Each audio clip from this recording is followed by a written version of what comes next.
മലയാളികൾക്ക് ഏറ്റവും ആവേശം പകരുന്ന കാഴ്ചയാണ് പൂരം. പൂരം തൃശ്ശൂർക്കാർക്ക് പൂരത്തിനപ്പുറം ഒരു ഉത്സവമില്ല എന്ന് നമുക്കറിയാം. ഇന്ന് പൂര വിളംബര ദിവസമാണ്. ഇന്നലെ പൂരത്തിൻ്റെ വിളംബരത്തിൻ്റെ തലേ ദിവസം ഇന്നലെ ആകാശത്ത് നല്ല വിസ്മയം തീർത്ത് സാമ്പിൾ വെടിക്കെട്ടുണ്ടായിരുന്നു.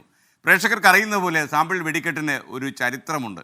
അത് തൃശ്ശൂർ പൂരക്കാരെ മാത്രമല്ല, ലോകമെമ്പാടും താമസിക്കുന്ന എല്ലാ മലയാളികൾക്കും ഈ വെടിക്കെട്ട് ഒരു വിസ്മയം ഉണ്ടാക്കി. ഇന്നലെ ആകാശത്ത് കണ്ട വിസ്മയങ്ങൾ നമുക്കൊരിക്കലും മറക്കാൻ കഴിയാത്ത കാഴ്ചയായിരുന്നുവെന്ന് മനസ്സിലാക്കുക.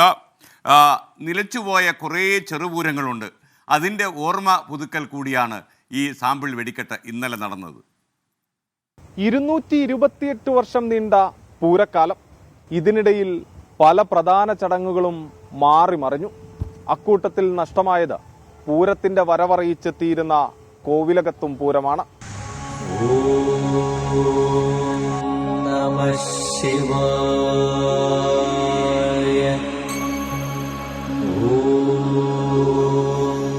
വടക്കുംനാഥ ക്ഷേത്രത്തോളം പഴക്കവും പൗരാണികതയുമുണ്ട് അശോകേശ്വരം ശ്രീ മഹാദേവ ക്ഷേത്രത്തിന്. 228 വർഷങ്ങൾക്ക് മുൻപ് ശക്തൻ തമ്പുരാന്റെ കാലത്ത് തൃശൂർ പൂരം തുടങ്ങുന്നത് ഇവിടെ നിന്നായിരുന്നു. തൃശൂർ പൂരത്തിന് 2 ദിവസം മുൻപേ വടക്കേച്ചിറയിലെ അശോകേശ്വരം ക്ഷേത്രത്തിലേക്ക് ഘടകക്ഷേത്രങ്ങളിൽ നിന്ന് പൂരമെത്തും. ശക്തൻ തമ്പുരാന്റെ കൊട്ടാരത്തിന് മുന്നിൽ ചെറുപൂരം അരങ്ങേറും. കോവിലകത്ത് നടക്കുന്ന പൂരമായതിനാൽ കോവിലകത്തും പൂരമെന്ന് അതറിയപ്പെട്ടു.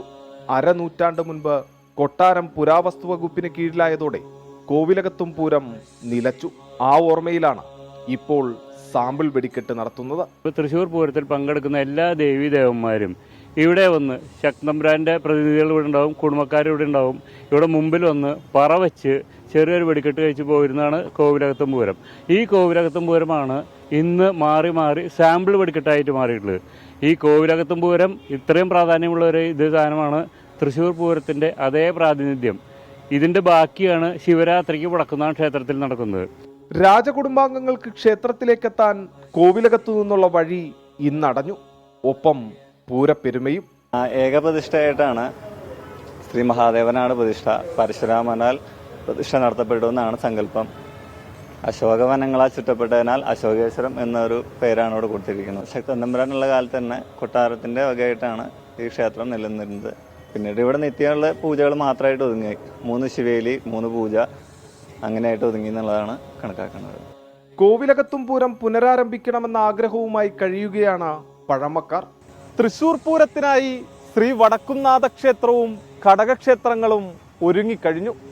ഇന്നലകളിലെ പൂരക്കാലത്തെ ഓർമ്മപ്പെടുത്തി ആളും ആരവവുമില്ലാതെ അശോകേശ്വരം തേവരും ഇവിടെയുണ്ട്. ക്യാമറാമാൻ ബിനേഷ് ബാബുരാജിനൊപ്പം സൂരജ് സജി, 24.